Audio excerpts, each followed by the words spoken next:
Buenos días. Se esforzaron mucho hoy por venir aún en la lluvia. Oremos juntos. Nuestro Dios Padre que creó el universo y todo lo que en él hay. Nos salvaste por la sangre de Jesús en la cruz. Y ahora dentro de la iglesia, que es tu cuerpo en el que obras, hasta que vayamos al cielo, tú siempre nos acompañas, nos guías, nos enseñas, nos proteges.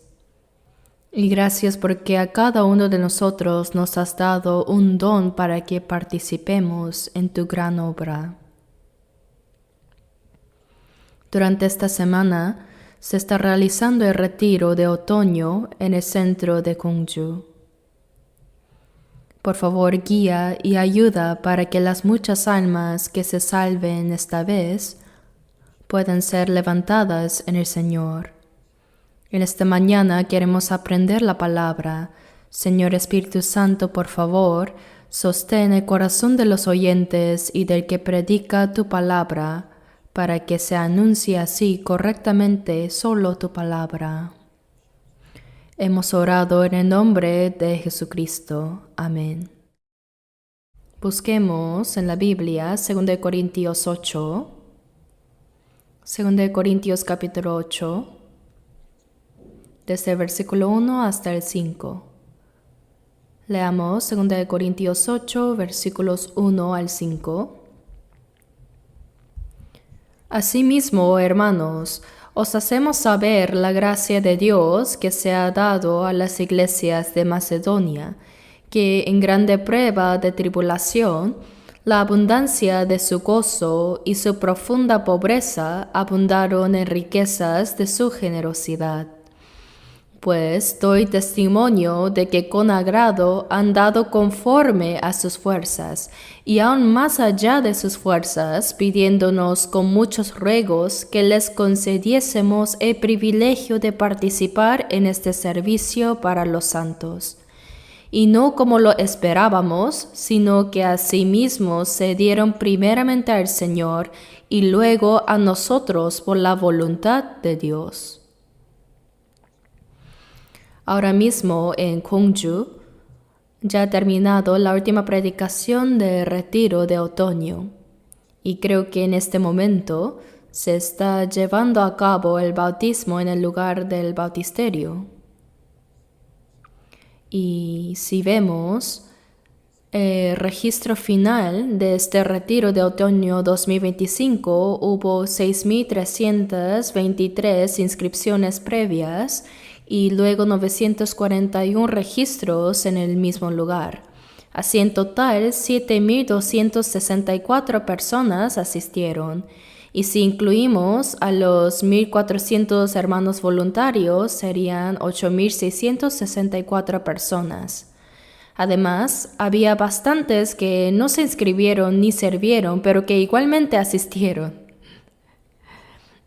Algunos llevaron a otros inesperadamente para que también tuvieran comunión con los hermanos y pudieran ser evangelizados.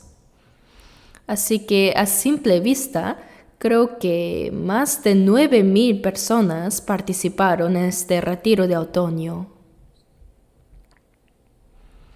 De todas maneras, creo que nosotros estamos dedicando todo nuestro esfuerzo en la obra más preciosa para el Señor, que es salvar a las almas muertas, ¿no? Eso es lo que agrada más a nuestro Señor. Aquí dice que Dios nos dio una gracia a las iglesias de Macedonia. Si hablamos de las dos grandes gracias que Dios nos da, son la salvación y la gloria. En la región de Macedonia había varias iglesias, desde la iglesia de Filipos hasta Tesalónica, en la parte norte de Grecia. ¿Cuál fue entonces la gracia que Dios les dio a ellos? Que al dar ofrendas lo hicieron más allá de sus fuerzas, y eso mismo lo llama la gracia que Dios les dio. ¿Por qué? Porque aunque ellos dieron más allá de sus fuerzas, Dios también les suplió en esta vida. Y además, cuando estén delante del Señor, los llenará con la gloria eterna. Por eso se puede decir que fue la gracia de Dios para los creyentes de Macedonia. Cuando recibimos la salvación, en Efesios 2, versículo 8, dice, porque por gracia sois salvos. Esa es la gracia de la salvación. La gracia significa que yo no hice nada, sino que Dios lo hizo todo y nosotros recibimos ese beneficio. Porque por gracia sois salvos por medio de la fe. Y esto no de vosotros, pues es don de Dios. No por obras, para que nadie se gloríe. Dice así. Y en el versículo 10 dice, porque somos hechura suya. Cuando dice que somos hechura suya, no significa una simple reparación, sino que somos una nueva criatura. Así que cuando nacimos en este mundo, el Señor nos formó y nos creó. Sin embargo, cuando fuimos salvos, Él nos volvió a hacer de nuevo como nuevas criaturas. Es volver a nacer.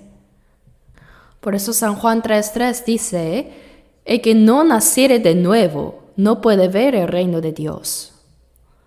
Y en Efesios 2:10 dice, somos hechura suya, creados en Cristo Jesús para buenas obras. La razón por la que nos salvó, la razón por la que nos hizo nuevas criaturas en Cristo Jesús, es para que andemos en buenas obras, en Cristo, ¿no? Y esto, dice la Biblia, Dios preparó de antemano. Lo preparó desde antes de la fundación del mundo para que anduviésemos en ellas. Así que el propósito de nuestra salvación es que fuimos creados de nuevo para las buenas obras y que vivamos andando en esas buenas obras. Por eso Dios nos salvó. Y también santificó nuestra vida, la limpió para hacernos un pueblo suyo celoso de buenas obras. Como también vimos antes en la lectura responsiva, cuando David iba a construir el templo, en 1 Crónicas 29:1 dijo, porque la obra grande es, porque la casa no es para hombres, sino para Jehová Dios. Así es, esta iglesia es el templo de Dios. La iglesia no es para nosotros mismos, sino para el Señor. Pero al final, lo que es para Dios termina siendo también para nosotros, porque sin Dios no podemos pensar ni concebir nada. Cuando Dios dice para buenas obras, estas son precisamente los 4 elementos de la vida cristiana. Toda la vida cristiana es una buena obra. Eso es lo que agrada al Señor y lo que le da gloria. Primero está la vida en la palabra, y dentro de la vida en la palabra hay 5 aspectos. El más sencillo es oír. Por eso, en el Antiguo Testamento, cuando el pueblo de Israel no escuchaba, en Deuteronomio 6:4 está escrito, oye Israel, es decir, deben oír bien la palabra. En Romanos 10, versículo 17 dice, así que la fe es por el oír, y el oír por la palabra de Dios. Escuchar es muy importante. Después entra un poco más la voluntad personal, está el leer. En Deuteronomio 17:19 se dice que el rey debía tener la ley consigo y leerla todos los días de su vida. Dice, en la ley de Jehová está su delicia, y en su ley medita de día y de noche.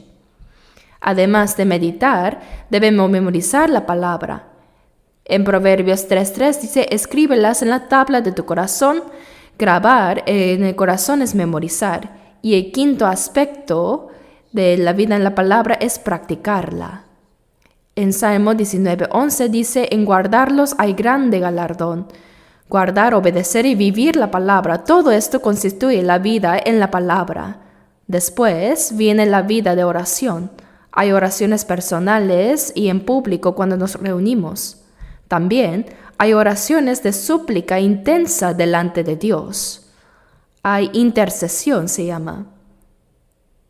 Así, hay diferentes tipos de oración. El apóstol Pablo también pedía a los hermanos que oraran por él.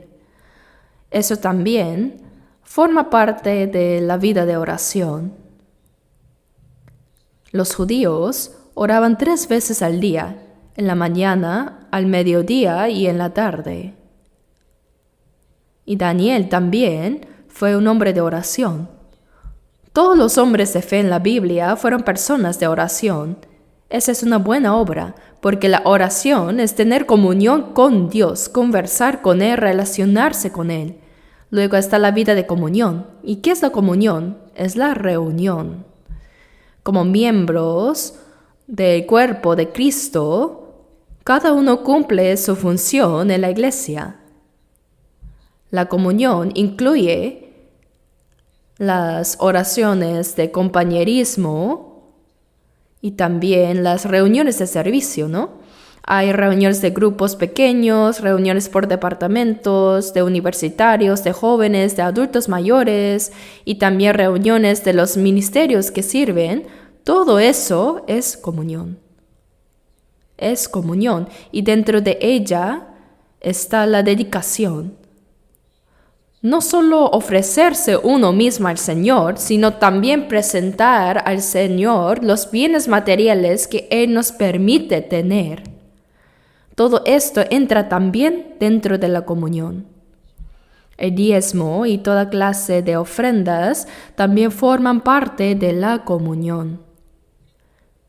Y el punto de conclusión de todo lo que hacemos es preguntarnos ¿para qué permanecemos aún en este mundo? Permanecemos para predicar el Evangelio. En la escuela dominical, durante una reunión de sábado, le pregunté a un estudiante pequeño, «Estudiante, ¿por qué vives? ¿Para qué vives?» Y me dijo, «Yo vivo para predicar el Evangelio». Y otro alumno también respondió igual, «Para predicar». Entonces le dije, «Entonces, ¿para qué estudias? Solo tienes que predicar». Pero él contestó, «Estudio mucho para poder evangelizar mejor». Así es, solo así podemos predicar. Por eso debemos esforzarnos en las cosas de este mundo. Vivimos para anunciar el Evangelio. Cuando se complete la plenitud de los gentiles, cuando la obra de evangelización haya terminado y ya no quede nada más que hacer en la predicación, entonces el Señor vendrá a buscarnos. Por eso, esta obra de predicación incluye el evangelismo personal, la consejería de predicación también hay, y realizamos muchos seminarios de la Biblia y realizamos retiros donde comemos, dormimos y dedicamos completamente a la predicación. Nosotros organizamos varios retiros a lo largo del año y en todo el mundo nuestras iglesias siempre realizan retiros. No hay iglesia que no lo haga. Todos llevan a cabo retiros y todo esto es una buena obra. El hecho de que yo esté participando en esto, de que yo forme parte de una iglesia como miembro del cuerpo, no es solo para mí, sino que es para el Señor. Porque como dijo David al hablar del templo, la casa no es para hombres, sino para Jehová Dios. Es verdad. El título de la palabra de hoy es el diezmo, la colecta y la ofrenda. Una persona me preguntó, «Pastor, ¿qué es una colecta y qué es una ofrenda?» Así que pensé que sería bueno en este domingo revisar bíblicamente qué significa el diezmo, la colecta y la ofrenda y organizarlo con claridad. Por eso escogí este título. Primero, el diezmo es la manera de expresar agradecimiento a Dios por todas las gracias que Él me ha concedido. Es un signo de gratitud. Es la señal de reconocer que todo lo que me pertenece ahora es de Dios. Eso es el diezmo. En Job 41:11 está escrito, «¿Quién me ha dado a mí primero para que yo restituya? Todo lo que hay debajo del cielo es mío. El monte, el campo, el cielo y la tierra, todo es de Dios». Y dar el diezmo es reconocer eso, que todo le pertenece a Él. El diezmo, la 10ª parte, debe ser entregado plenamente para la obra de Dios.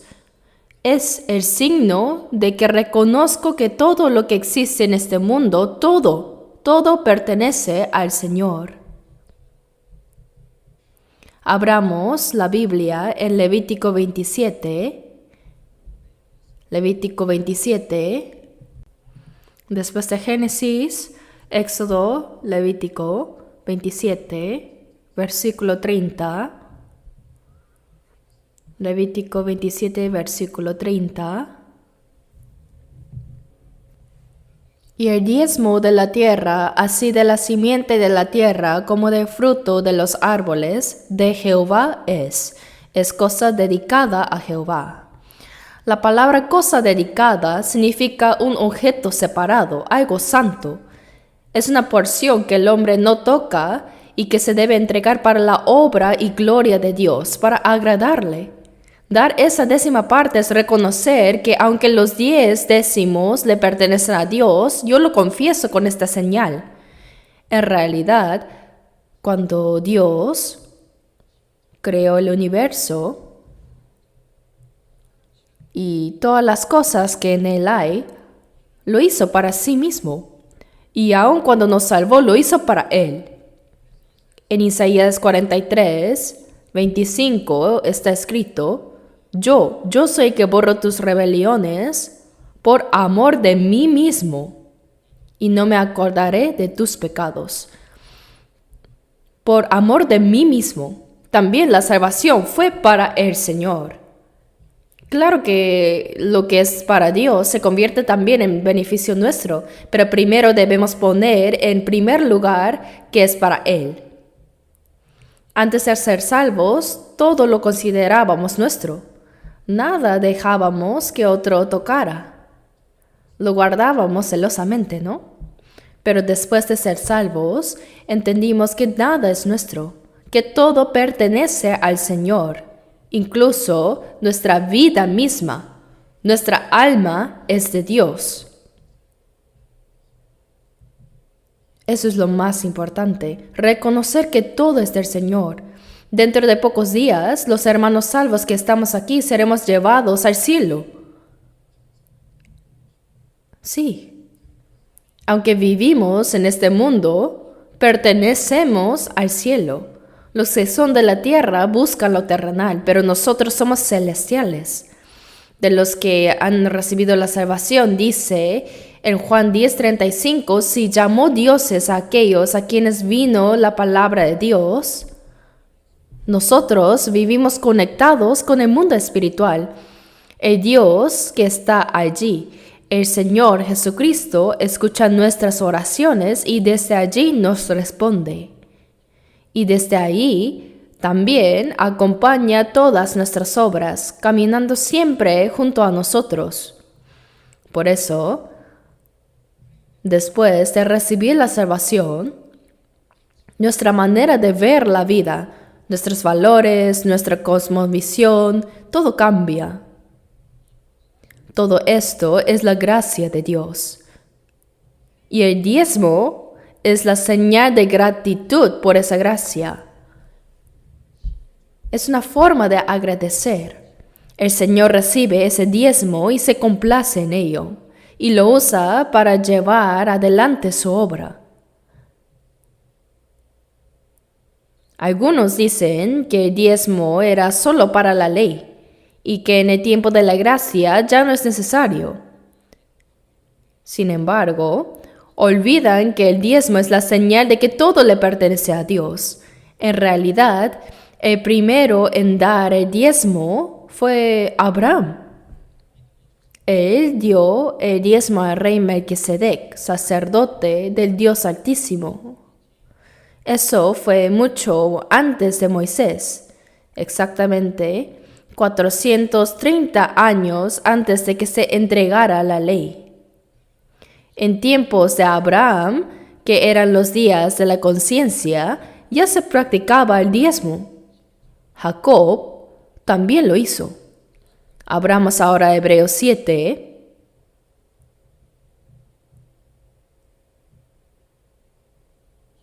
Hebreos 7, versículo 1. hasta el 4. Hebreos 7, versículos 1 al 4. Porque este Melquisedec, rey de Salem, sacerdote del Dios Altísimo, que salió a recibir a Abraham que volvía de la derrota de los reyes, y le bendijo, a quien asimismo dio a Abraham los diezmos de todo, cuyo nombre significa primeramente rey de justicia, y también rey de Salem, esto es rey de paz, sin padre, sin madre, sin genealogía, que ni tiene principio de días ni fin de vida, sino hecho semejante al Hijo de Dios, permanece sacerdote para siempre. ¿Quién era este Melquisedec, rey de Salem, sacerdote del Dios Altísimo y rey de justicia, rey de paz, sin padre, sin madre, sin genealogía, semejante a Dios mismo? ¿Quién era? En Juan 8:56 Jesús dijo, Abraham vuestro padre se gozó de que había de ver mi día y lo vio y se gozó. ¿Cuándo vio Abraham al Señor? Fue en este momento, cuando dio los diezmos. Ese Melquisedec, rey de Salem, rey de justicia, rey de paz, sin padre ni madre, semejante a Dios, era el mismo Señor. Abraham dio el diezmo al eterno sacerdote, al mismo Jesús, Melquisedec. Así que, cuando nosotros damos el diezmo, en realidad lo estamos dando a Dios. Y con eso Dios hace su obra. Cuando dice aquí, permanece sacerdote para siempre semejante al Hijo de Dios, Abraham le dio el diezmo al mismo Jesús. Veamos también el caso de Jacob. Vamos a abrir en Génesis 28. Génesis 28.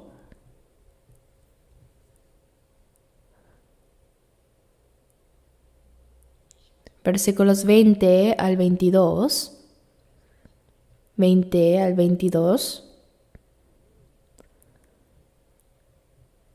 Ahí encontramos el voto que hizo Jacob en Betel. Dice, e hizo Jacob voto diciendo, si fuere Dios conmigo y me guardare en este viaje en que voy, y me diere pan para comer y vestido para vestir, y si volviere en paz a casa de mi padre, Jehová será mi Dios, y esta piedra que he puesto por señal será casa de Dios, y de todo lo que me dieres, el diezmo apartaré para ti. Esto muestra que todas sus posesiones pertenecían al Señor y que su misma vida era del Señor también. Dios estaba con él, Dios vivía en él y Jacob también en Dios.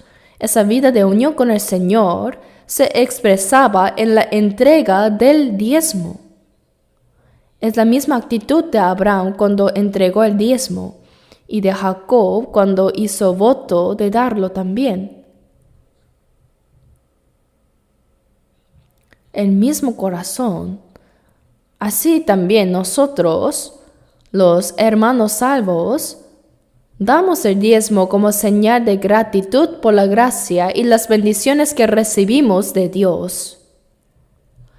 El diezmo no solo representa a mí mismo, sino también que toda mi vida y todas mis posesiones son del Señor. Y cuando reconocemos que todo lo nuestro es de Dios, también llegamos a entender que todo lo que es de Dios es nuestro también. Entonces, los niños dicen, esta es nuestra casa. En realidad, ¿de quién es la casa? Es de papá y mamá. Pero los hijos dicen, es nuestra casa. Y al decir eso, disfrutan de todo lo que hay en ella, como si fuera de ellos. Así también, en Mateo 5, versículo 3, está escrito, bienaventurados los pobres en espíritu, porque de ellos es el reino de los cielos. Cuando vayamos al cielo, ¿será que cada uno tendrá su propio cuarto como en un hotel, como número de habitación? No, En el cielo no hay noche, es siempre más brillante que el sol. Es eternamente de día allá. Y como tendremos un cuerpo espiritual, ¿necesitaremos dormir? No, claro que no. En el cielo, con ese cuerpo glorificado, podemos estar aquí y al mismo tiempo en otro lugar. Entonces, ¿qué parte del cielo será nuestra? Todo el cielo será mío. Cada uno de nosotros, porque somos hijos del cielo y ciudadanos del cielo. Por eso la Biblia dice, de ellos es el reino de los cielos.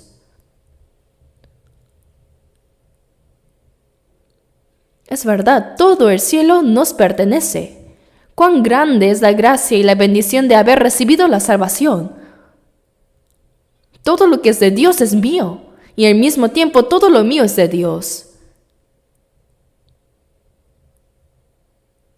Ese es el fundamento del diezmo. Así que, al haber sido salvos, Dios que rescató nuestras almas también nos ayuda en todo lo que necesitamos mientras vivimos con este cuerpo en el mundo.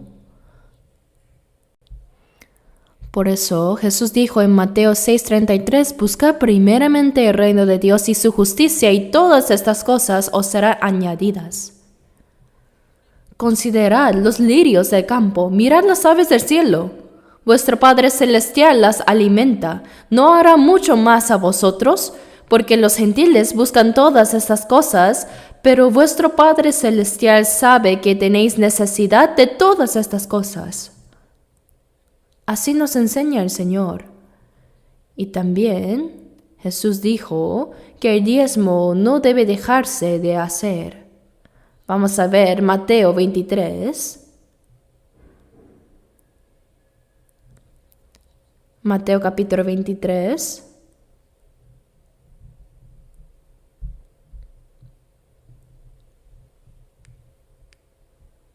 Versículo 23. Leamos juntos despacio. Ay de vosotros, escribas y fariseos hipócritas, porque diezmáis la menta y el eneldo y el comino, y dejáis lo más importante de la ley, la justicia, la misericordia y la fe. Esto era necesario sin dejar de hacer aquello. El Señor dijo que el diezmo se debía seguir. Esto era necesario hacer, significa practicar la justicia, la misericordia y la fe, sin dejar de hacer aquello. Significa también cumplir con el diezmo. No es algo opcional. Para nosotros, los salvos, es la señal de reconocer que todo lo que tenemos pertenece a Dios y por eso debemos dar el diezmo. En Israel, la tribu de Leví no recibió tierras como herencia. La tarea de los levitas era servir en el tabernáculo y ministrar a Dios. Ellos vivían de los diezmos que daban las demás tribus. Así podían dedicarse al servicio de Dios enteramente en el templo sin preocuparse por el sustento. Pero cuando el pueblo de Israel estuvo 70 años cautivo en Babilonia y después regresó, ya no daban el diezmo. Entonces, ¿qué hicieron los levitas? No tuvieron otra opción que salir a trabajar para ganarse la vida. Tuvieron que abandonar el servicio en el templo. Así la obra de Dios se detuvo. Por eso, el profeta Nehemías reprendió al pueblo, diciendo que esto no estaba bien, que al no dar el diezmo la obra de Dios no podía avanzar. Leamos juntos en Nehemías 13, versículo 10. Nehemías 13, versículo 10.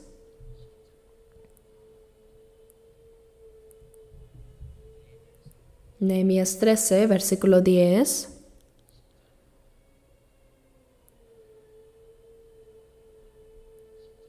Vamos a leer juntos. Encontré asimismo que las porciones para los levitas no les habían sido dadas, y que los levitas y cantores que hacían el servicio habían huido cada uno a su heredad. Este pasaje habla claramente del diezmo. Como no lo recibían los levitas y los cantores, dejaron el templo y se fueron al campo para buscar sustento. Así la obra de Dios quedó sin hacerse. El diezmo es algo absolutamente necesario para que la obra de Dios se cumpla. Nosotros, aunque somos salvos, todavía tenemos un cuerpo. Por tanto, debemos hacer nuestro trabajo en el mundo, pero también debemos dedicarnos a la obra de Dios. Y para que esa obra se realice, el diezmo es indispensable. Es indispensable, hermanos. En los tiempos de Malaquías, el pueblo de Israel había apartado su corazón de Dios. Ya no daban diezmos ni ofrendas. Y Dios dijo que eso era robar lo que le pertenecía a Él. Ellos no entregaban a Dios lo que era de Él. Y Dios lo llamó robo. Eso es robar a Dios. Abramos en Malaquías capítulo 3. Malaquías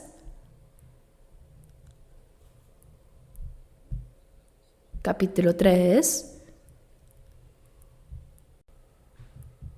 por el final del Antiguo Testamento, desde el versículo 8 hasta el 10. Malaquías 3, versículos 8 al 10.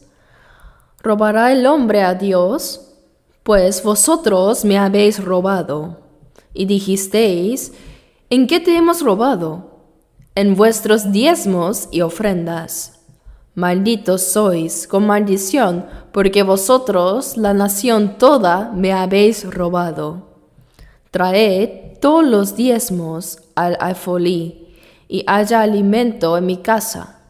Y probadme ahora en esto, dice Jehová de los ejércitos, si no os abriré las ventanas de los cielos y derramaré sobre vosotros bendición hasta que sobreabunde.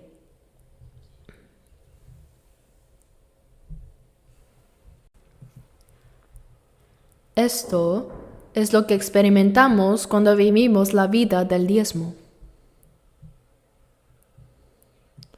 Nuestro Dios llama robo al no reconocer lo que es suyo y no entregárselo. Porque si no damos a Dios lo que le pertenece, estamos apropiándonos de lo que es de Él. Nosotros somos pueblo de Dios. Y Dios llama ladrones a aquellos que siendo suyos no entregan los diezmos y las ofrendas. Hoy en día decimos ofrenda o colecta, pero el principio es el mismo. El que no lo entrega está robando a Dios. Todo es de Dios.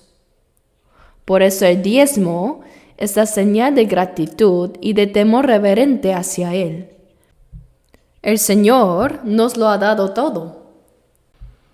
El universo y la creación entera, todo lo que tenemos, nos lo ha dado el Señor. Y aunque en realidad Dios no necesita estas cosas, pero nosotros sí las necesitamos. Dios creó los cielos y la tierra y dice, no la creó en vano, para que fuese habitada la creó. Quiere decir que Dios hizo todo para que nosotros pudiéramos habitar en la tierra. Es un regalo de su gracia. Hechos 17:25 también dice que Dios es quien nos da a todos vida y aliento y todas las cosas. Dios nos lo da todo. Nos da todo lo que necesitamos para vivir en este mundo. Y no solo eso, sino que también se dio a sí mismo. Si una persona entrega todas sus riquezas, eso ya sería mucho. Pero si entregara su vida, eso es realmente dar todo. Dar la vida es entregarlo absolutamente todo, ¿verdad? Y eso es lo que Dios hizo conmigo. Él mismo se entregó por mí. Es Dios mismo quien se entregó para salvarme, para darme la vida eterna. Él me dio todo. ¿Quién es Jesucristo? Él es Dios. Para salvarme y para darme la vida eterna y para que viva con Él por siempre en el cielo, Él me dio todo. La vida, el aliento y toda la creación. Y además entregó su propia vida. Todo lo dio para guiarnos a la salvación y para llevarnos a su presencia. Por eso, cuando entendemos esta verdad y realmente recibimos la salvación,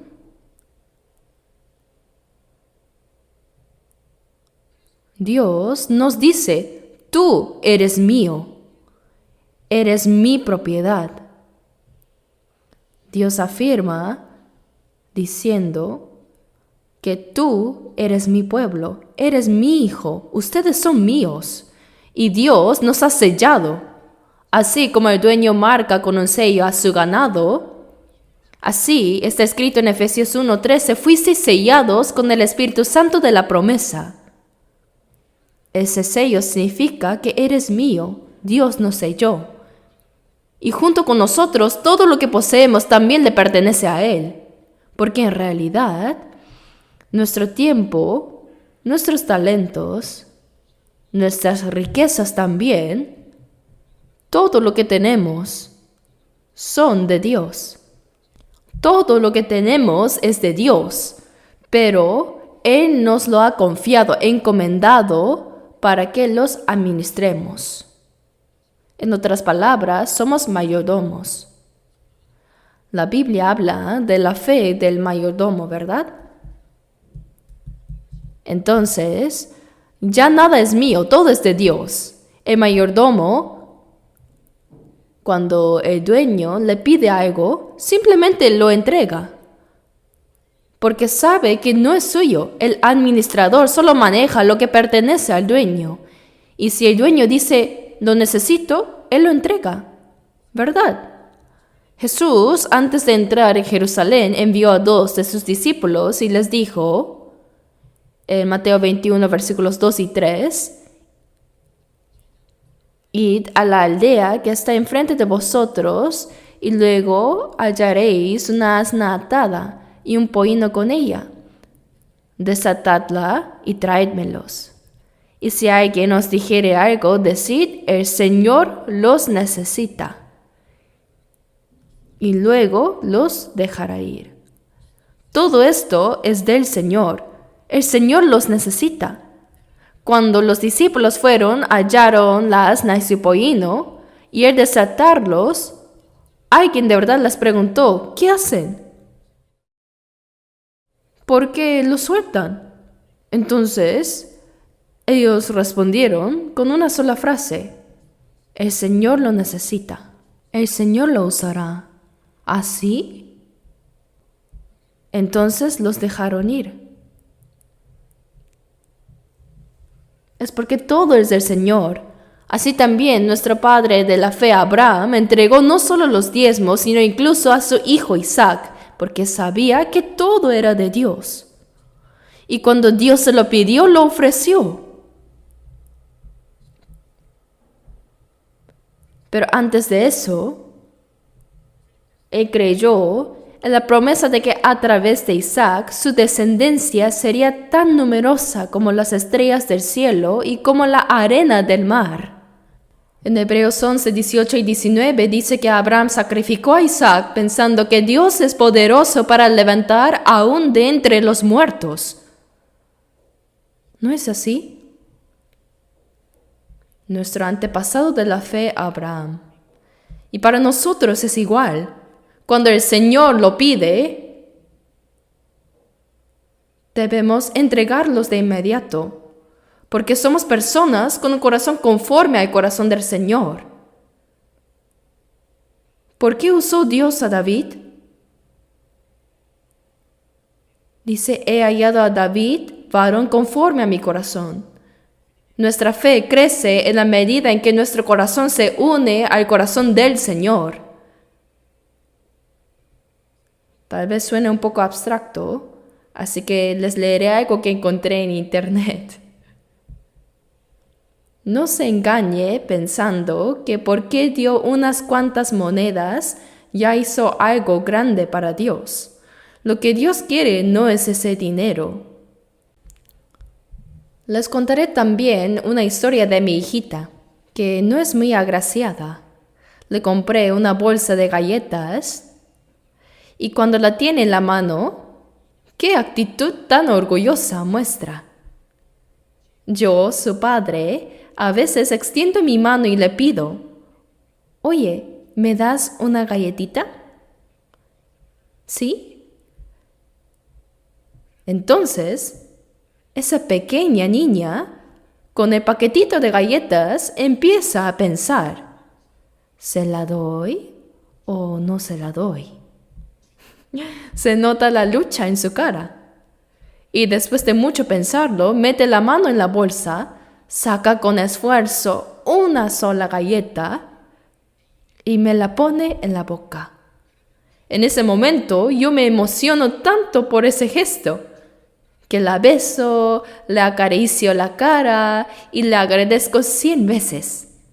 ¡Ay, muchas gracias! ¡Gracias! Al lado, su mamá y su abuelita también aplauden. Entonces la niña sonríe con aire triunfante, como si hubiera hecho algo grandioso. La mamá y la abuela, para que les también dé una galleta, tiene que rogarle con gracia. Ahora, imagínense, ¿qué pensará ella? Ah, mis papás dependen de mí, yo los estoy alimentando. Pobrecitos, ¿qué hambre tendrán que hasta me suplican a mí una galleta? Si no fuera por mi sacrificio, esta familia se vendría abajo. Hoy ya me sacrifiqué bastante. Les di hasta 3 galletas a mi abuela, a mi papá y a mi mamá. ¿Qué pensaría usted de una actitud así? Sería tan absurda y ridícula que uno le daría un cocacho. Porque lo que papá y mamá quieren no es esa galleta pequeña. La razón por la que se emocionan tanto y se alegran no es porque comieron una galleta. Entonces, ¿qué es lo que los conmovió? Ese corazón de la hija que entrega una parte de lo que más aprecia, de lo que tiene aferrado en su manito y lo comparte con sus padres. Ese corazón es lo que vale. Así también, antes de cualquier cosa, Dios dice, este es un hombre conforme a mi corazón. Lo que Él quiere es nuestro corazón. Por eso en Proverbios 23:26 dice, dame, hijo, tu corazón, y miren tus ojos por mis caminos. Dios nos pide nuestro corazón. En Lucas 16:10 dice, el que es fiel en lo muy poco, también en lo más es fiel. Para Dios, los bienes materiales son algo muy pequeño, pero las personas en este mundo consideran el dinero y las riquezas como lo más grande. Sin embargo, para nosotros los salvos, lo más grande es nuestro Señor, ¿verdad? Él es Dios. Y el Señor ya nos lo dio todo, incluso a sí mismo. Incluso nos dio el cielo y ahora estamos en Él. Hoy mismo ya estamos en Cristo y estando en Él simplemente nos mudaremos al cielo. Por eso, en Lucas 17:21 dice, porque he aquí el reino de Dios está entre vosotros. Esto quiere decir que aquí mismo estando en Cristo ya estamos en el reino de Dios. Y en el cielo, Todo gira en torno al Señor. Ahí le alabaremos, le daremos gracias y disfrutaremos de la vida eterna y la plenitud. Pero esa vida no solo comienza allá, sino también aquí. Mientras vivimos con el mismo corazón del Señor, ya lo experimentamos. La única diferencia es el lugar.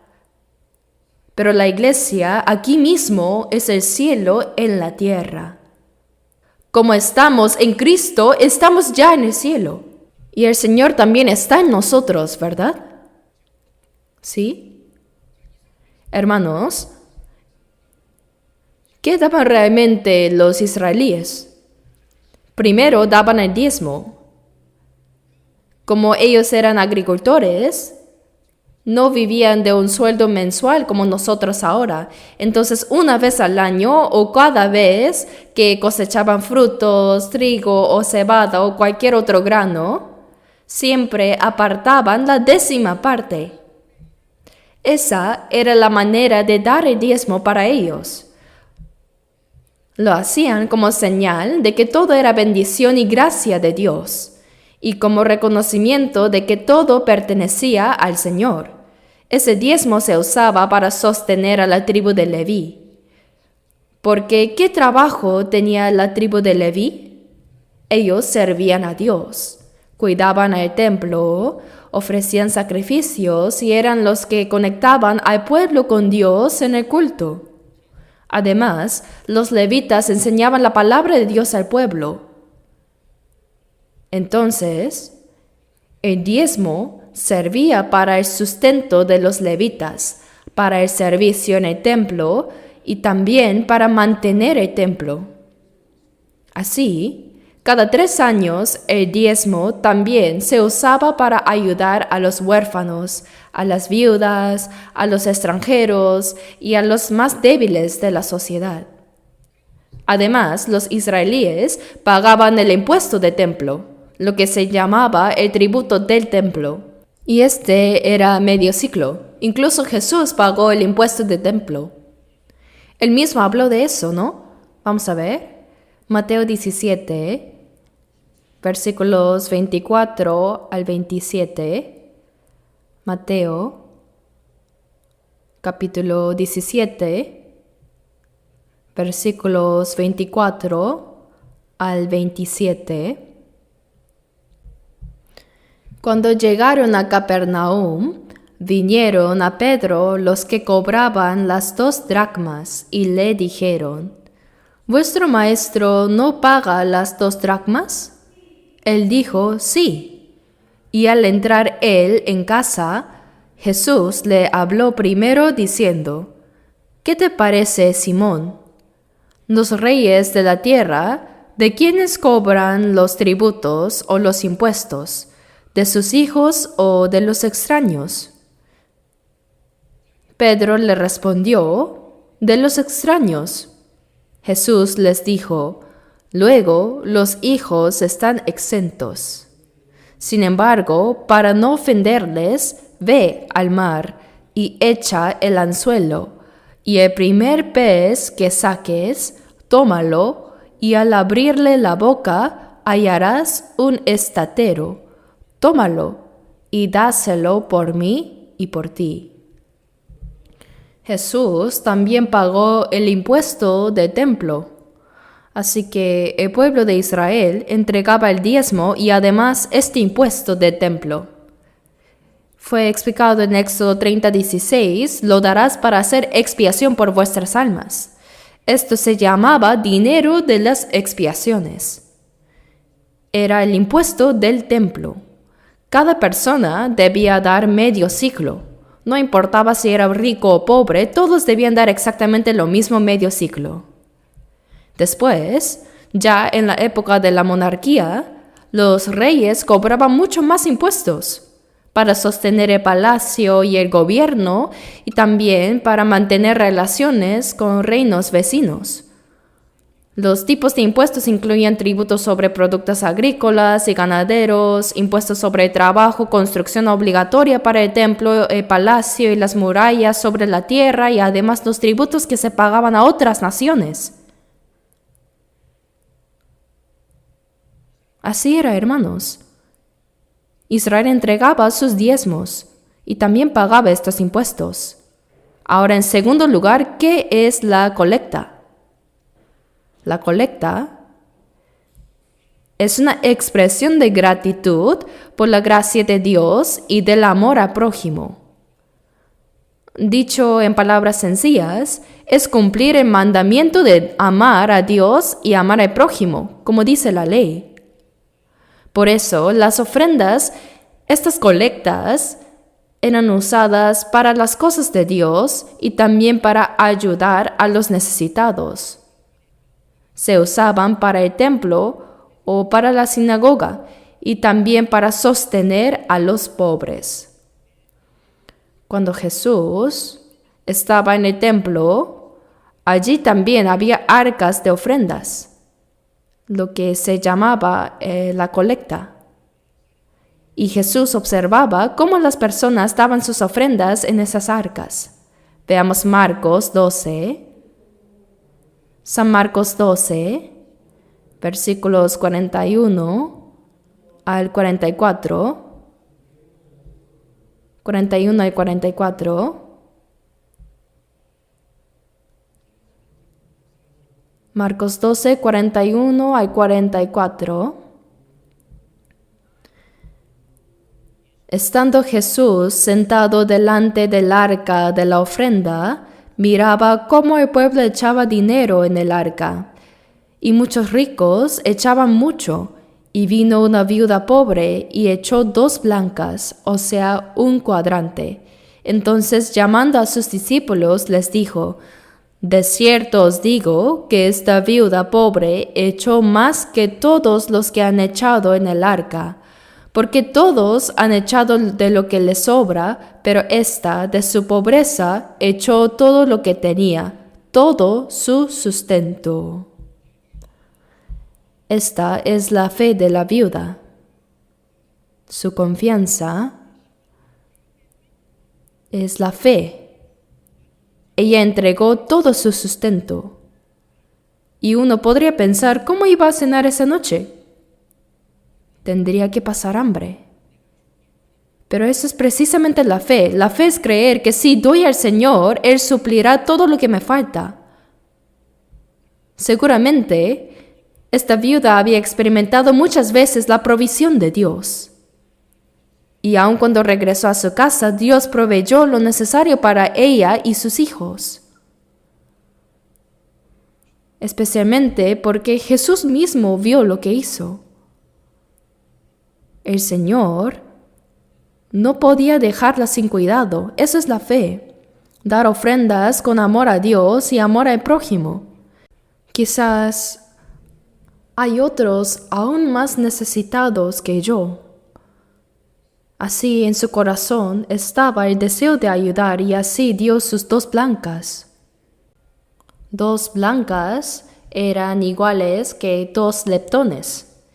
Y el leptón era una moneda de cobre, una moneda judía y griega. Equivalía a un 128avo de un denario.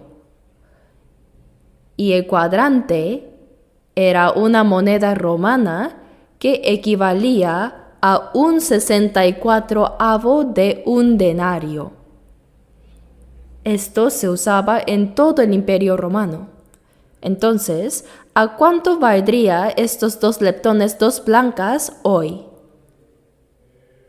Si un denario era el salario de un día, y supongamos que un trabajador gana 60,000 wones al día, entonces un 64avo equivale a unos 1,000 wones, que son unos 70 céntimos en dólares. Y si gana 120,000 wones serían unos 2,000 wones, que son menos de $1.50. Es decir, 2 blancas, un cuadrante equivalen más o menos de 70 céntimos a menos de $1.50. De verdad, eso era todo lo que tenía. Y con eso dio su ofrenda y Dios la elogió. Ciertamente el Señor mira el corazón. Además, Él conoce la situación de cada persona. Dios elogió a esta viuda. Los ricos dieron mucho y está bien. Es cierto que hicieron bien, pero Jesús dijo que la viuda que dio estas 2 blancas dio más que todos. Es porque lo dio todo con un corazón sincero. Así también, cuando nosotros ofrendamos, Dios recibe nuestro corazón. Lo que nace en el corazón, ese sentir que viene del Señor, eso es lo que presentamos en nuestras ofrendas. En la iglesia primitiva, las ofrendas se usaban para ayudar a los hermanos necesitados, para el templo y la sinagoga, y también para sostener los viajes misioneros. Los apóstoles salían a predicar y la iglesia enviaba ofrendas para los gastos de misión. De manera especial, las iglesias de Macedonia, como la de Filipos, Tesalónica y Berea, enviaban generosamente para la obra misionera. Y eso es lo que vimos hace un momento en 2 Corintios capítulo 8. Regresemos otra vez a 2 Corintios 8, desde el versículo 1 hasta el 4. Asimismo, hermanos, os hacemos saber la gracia de Dios que se ha dado a las iglesias de Macedonia. En la región de Macedonia había varias iglesias que en grande prueba de tribulación realmente padecieron muchas pruebas y eran perseguidos y expulsados por causa del Evangelio. Aún así, dice, la abundancia de su gozo y su profunda pobreza.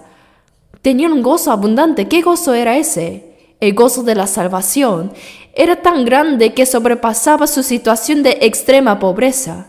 ¿Y qué significa extrema pobreza? Profunda pobreza. Es cuando uno se preocupa por el alimento diario, por no tener que comer mañana. Era ese nivel de necesidad, pero dice que abundaron en riquezas de su generosidad. Pues doy testimonio de que con agrado han dado conforme a sus fuerzas, y aún más allá de sus fuerzas, pidiéndonos con muchos ruegos que les concediésemos el privilegio de participar en este servicio para los santos. Las ofrendas para apoyar a los santos se llamaban colectas, ahora serían como donaciones. En ese tiempo muchos eran pobres, por eso se llamaba colecta, servicio, donación. Hoy ya no usamos tanto esta palabra, sino en conjunto lo llamamos ofrenda. Todo está incluido en ofrenda. Entonces, ¿qué es la ofrenda? El diccionario dice que es el dinero que se entrega como expresión de gratitud por la gracia recibida de Dios y como manifestación de fe.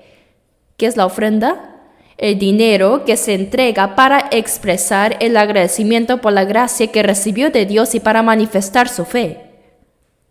En primer lugar, la ofrenda se hace por obediencia, porque dar a Dios lo que es suyo es obedecer.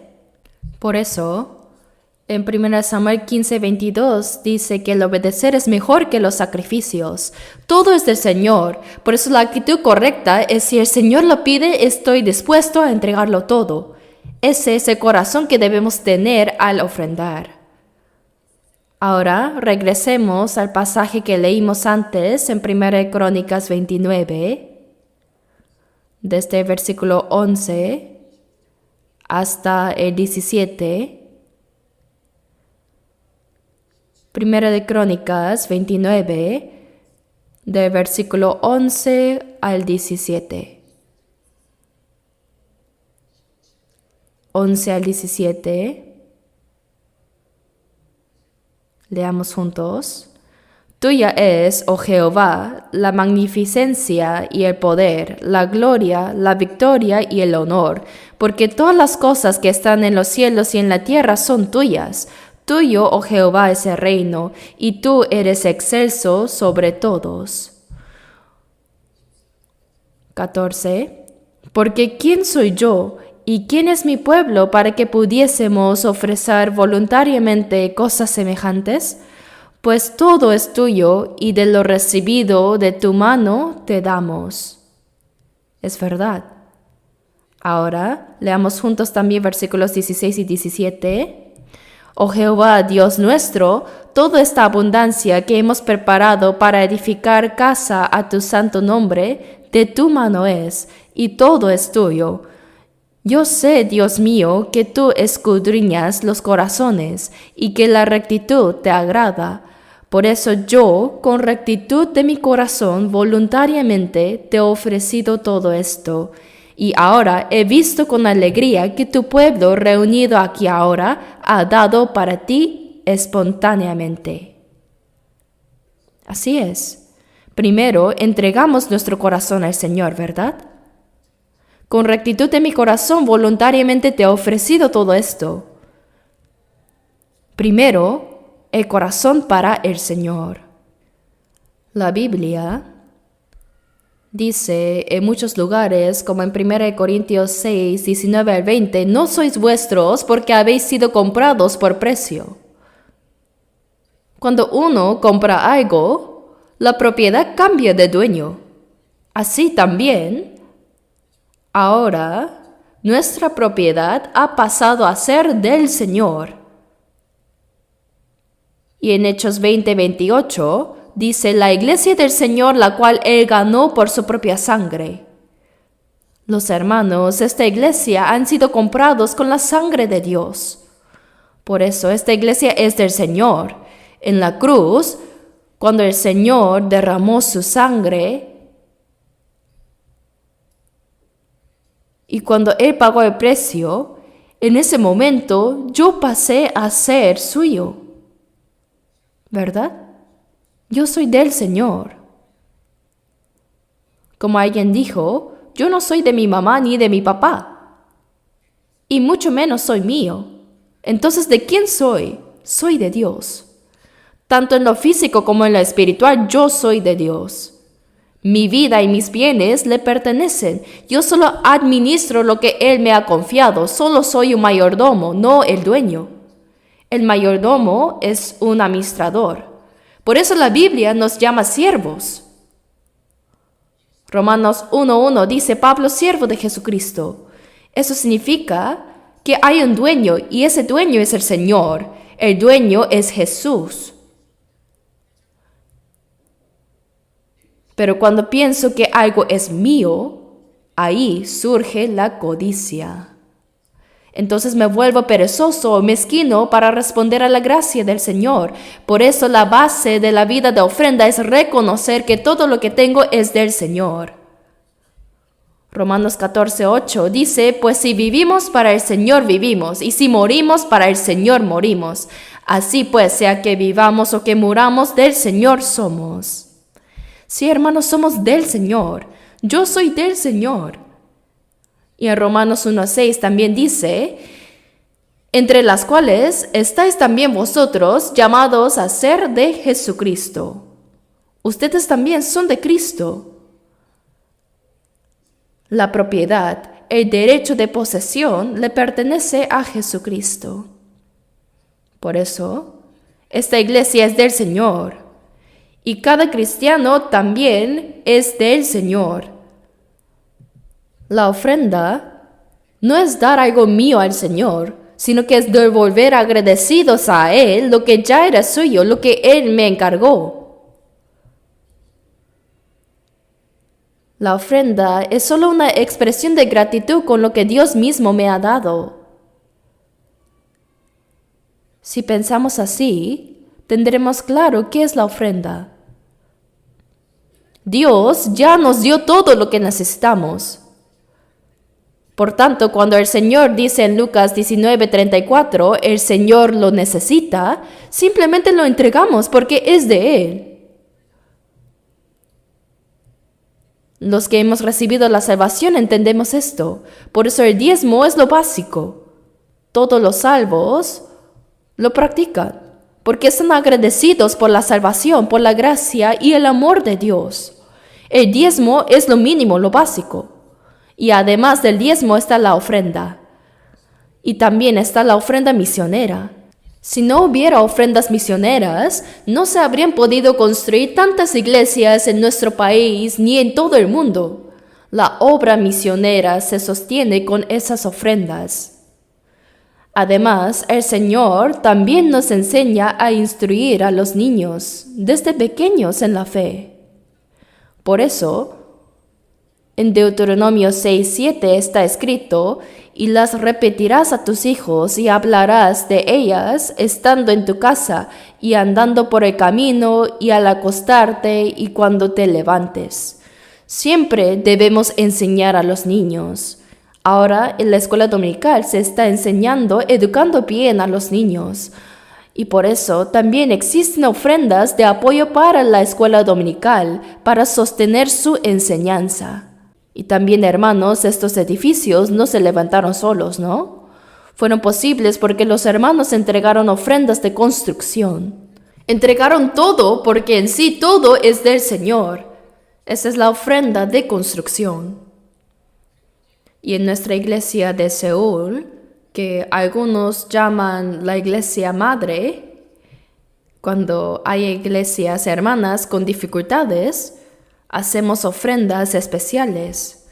Por ejemplo, cuando la iglesia de Yeongdeungpo se dividió para levantar una iglesia más, hicimos una ofrenda especial. El principio es: si el Señor lo necesita, lo entregamos. Y además, en todo el mundo, ahora se necesitan lugares de reunión y sitios para realizar seminarios de la Biblia. En tiempos de los apóstoles no existían templos como ahora, pero hoy el mundo ha cambiado y es necesario tenerlos. También tenemos las ofrendas para las misiones mundiales. Hermanos, saben bien que ahora estamos trabajando en 82 países. Según el último recuento, hay 1,150 iglesias que están unidas con nosotros para predicar el Evangelio. Cada año se envían fondos de apoyo considerables. No es algo de 1 o 2 años, sino un esfuerzo continuo hasta hoy. De verdad, se sorprenderían si supieran la cantidad que enviamos año tras año. Realmente estamos cargando con todo ello. En particular, nuestra iglesia de Seúl tiene la responsabilidad especial de apoyar a África e India. Aunque nuestra iglesia de Seúl no enviamos directamente a misioneros a África e India, sí hacemos mucho apoyo económico. En el caso de África, el Evangelio ha llegado ya a 38 países con unas 536 iglesias. Y más de 25,000 personas han recibido la salvación. Ese número es solo contando los que asisten los domingos. Imaginen, hermanos, ver a 25,000 personas reunidas en un estadio. Es impresionante. Todo esto se ha logrado gracias a las ofrendas misioneras de los hermanos de la iglesia de Seúl, que han provisto equipos y recursos como laptops, proyectores y mucho más. Con esos recursos, al mostrar la palabra y los mensajes en pantallas, la gente en África presta más atención y muchos se salvan. Nuestra iglesia tiene una metodología diferente de predicar que otras iglesias, ¿no? Proyectamos pasajes, videos y pruebas, evidencias. En África se maravillan al ver esas cosas.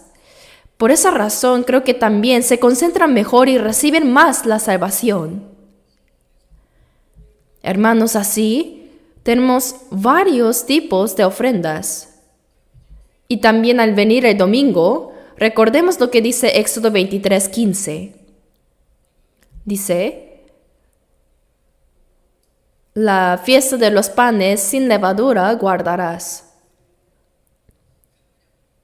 El pan sin levadura está ligado a la Pascua.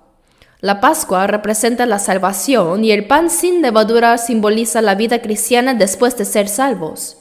Y el Señor dijo que guardaran la fiesta de los panes sin levadura y que cuando vengan al templo, dijo, ninguno se presentará delante de mí con las manos vacías. Así dice en Éxodo 23:15. Por eso, en el culto dominical, es necesario siempre traer nuestra ofrenda, aunque sea pequeña, como la viuda que dio sus 2 blancas en Lucas 21, versículo 2. Porque la ofrenda dominical es un acto de obediencia y de entrega total al Señor. En segundo lugar, la ofrenda, la colecta, es también una obra que nace de la fe que confía y entrega todas las preocupaciones al Señor. Es un acto de fe. La pregunta es, ¿tenemos esa fe de verdad o no? Porque cuando alguien tiene fe real, esa fe se manifiesta en acciones, y una de esas acciones es entregar todo al Señor y confiar en Él. En 3 de Juan 1, versículo 2 dice, amado, yo deseo que tú seas prosperado en todas las cosas y que tengas salud, así como prospera tu alma. Dios se hace cargo de la vida de los que han recibido la salvación. El Salmo 147:9 también dice, Él da a la bestia su mantenimiento y a los hijos de los cuervos que claman. Si Dios alimenta hasta las crías de los cuervos, ¿cómo no se ocupará de nosotros? Por eso no debemos preocuparnos. Cuando ofrendamos, no lo hacemos desde la ansiedad, sino como expresión de fe, confiando en que Dios cuida de todo. La ofrenda es la manifestación visible de esa confianza. Busquemos Santiago 2, versículos 17 y 18. Santiago 2, 17 y 18. Leamos juntos. Así también la fe, si no tiene obras, es muerta en sí misma. Pero alguno dirá, tú tienes fe y yo tengo obras. Muéstrame tu fe sin tus obras y yo te mostraré mi fe por mis obras. Hermanos, de la misma manera, cuando damos ofrendas, no es solo un acto externo, es participar en la obra del Evangelio. Jesús mismo dijo en Lucas 16:9, yo os digo, ganad amigos por medio de las riquezas injustas, para que cuando éstas falten os reciban en las moradas eternas. Piensen en esto, por las ofrendas misioneras que damos, como las ofrendas para África, hubo un hermano o una hermana en aquel continente que recibió la salvación. Ahora no sabemos quiénes son, pero cuando estemos delante del Señor todo será revelado. Entonces veremos que nuestras ofrendas participaron en su salvación. Así que la ofrenda significa que estamos tomando parte en la predicación del Evangelio. No solo es eso, dar ofrenda también es el camino para experimentar que el Señor siempre provee lo que nos falta. Abramos Filipenses 4. Filipenses capítulo 4.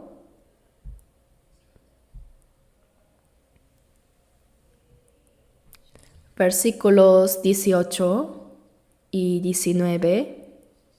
Filipenses 4, versículos 18 y 19. Leamos juntos. Pero todo lo he recibido y tengo abundancia. Estoy lleno, habiendo recibido de Epafrodito lo que enviasteis, olor fragante, sacrificio acepto, agradable a Dios. Mi Dios, pues suplirá todo lo que os falta conforme a sus riquezas en gloria en Cristo Jesús. Así es.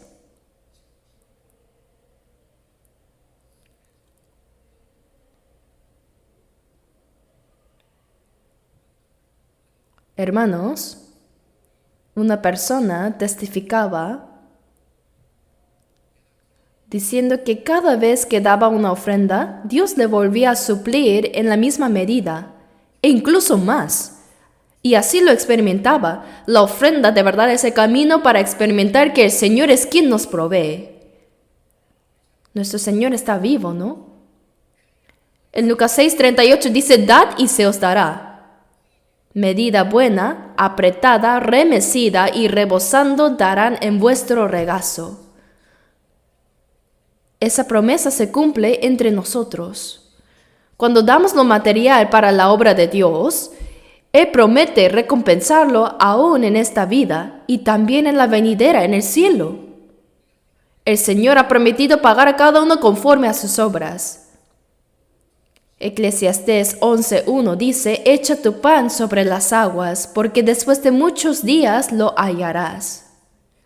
El agua representa la obra de Dios, así que el Señor nos dice, entrega tu pan en la obra de Dios, y después de muchos días lo volverás a encontrar. Dios nunca se olvidará de nuestra entrega, siempre recompensará, ¿verdad? Por eso cuando miramos el diezmo, la ofrenda y las colectas desde el corazón de Dios, cuando lleguemos a tener el corazón unido al de Dios, podemos entender por qué tenemos que ofrendar y así podremos dar todo sin reservas. Pero si actuamos como esa niña que teniendo galletas de su padre piensa, pero esto es mío. En realidad era de su padre, de su madre. Si ella les invitara un poco, luego si quiere más o necesita más, sus padres le volverían a comprar otra. ¿No es así? ¿Verdad? Pero si dice, pero ya me lo diste, no, es mío. Y solo da una migaja pequeña, creyendo haber hecho algo enorme. Así. Pero eso no sería correcto. Hay que reflexionar si acaso estamos haciendo así o no. Oremos juntos. Nuestro Dios Padre viviente, te damos las infinitas gracias. Señor, tú lo eres todo. Tú nos has dado todo por nosotros, hasta tu propia vida. Por eso yo y también todas mis posesiones pertenecen a ti. Queremos que sean usados según tu voluntad cuando quiera que lo requieras. Danos ese corazón. Hemos orado en el nombre de Jesucristo. Amén.